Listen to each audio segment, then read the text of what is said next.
Hi lovelies, how are you? So I wanted to cover something.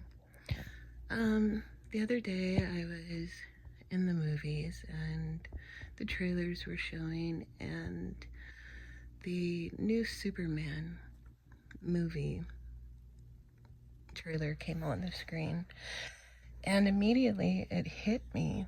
I mean, I've always known this, but like it hit me like super hard. I was like, oh my goodness, Superman is like a Nephilim, you know?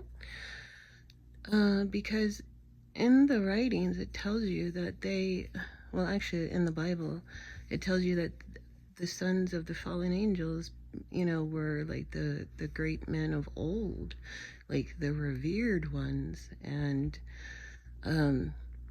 their stories can be found in, and I'm doing air quotes, mythologies and, like the comic book characters that aren't human, of course, the ones that are half god, half whatever, those are the stories and tells about some of the Nephilim.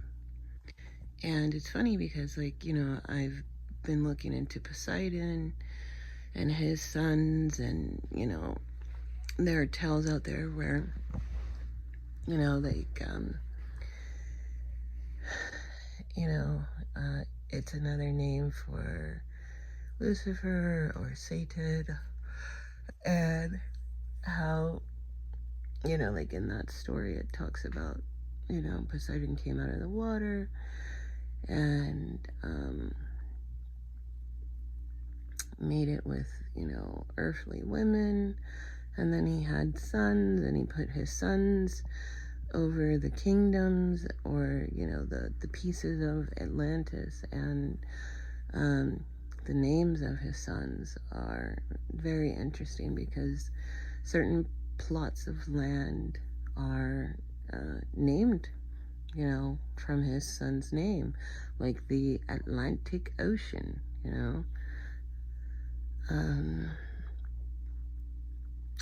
and just like interesting things like that. So when I was thinking to myself, I was like, hey, as in the days of Noah, and people are starting to really understand, like, there was so much that was going on in the days of Noah, the pre-flood and the after-flood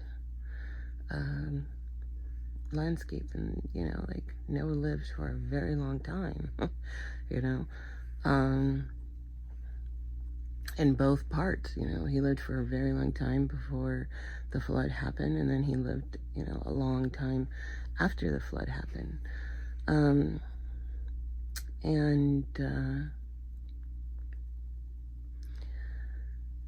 What was I saying? Oh, yes.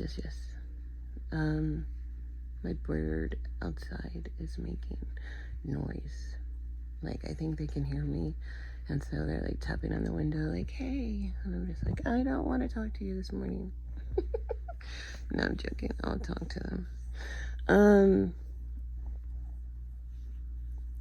But yeah, like, revered men of old, like, those are all your comic book characters, and the X-Men people, and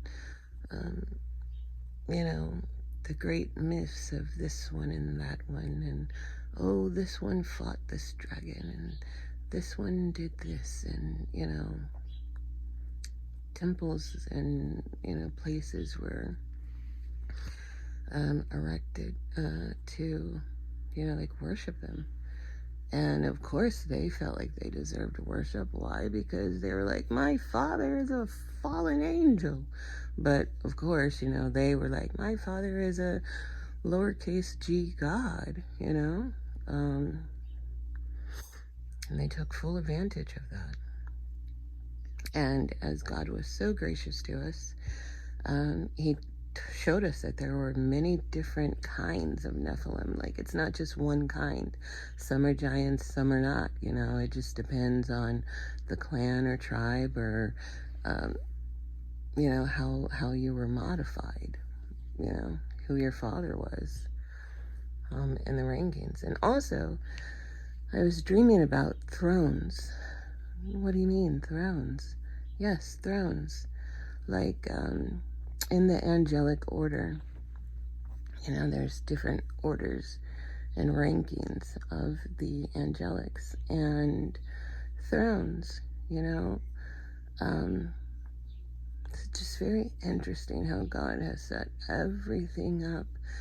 And in all of the ancient writings, you know, the place where he lives is like the highest point of the heavens, you know, and then like there's a glass sea under his feet, you know, and you know how God told us about the waters, and there's waters from above. So like when we see these depictions, you know, in the ancient walls and stuff of like men looking like they're coming out of the water, you know, could it be that they were referencing, you know, the waters above? And then also looking through the glass dimly, you know, I looked at that scripture the other day, and it, you know, it hit me different, because I was like, oh, Paul knew about the glass under God's throne, you know, and he had powerful visions of it, I'm sure. And, you know, he hinted at a lot of things within his writings. Anyways, you guys have a great day. Yeah. I don't know if I'll post this or not, or maybe I'll just save it and re-record it later. Okay? Later, guys.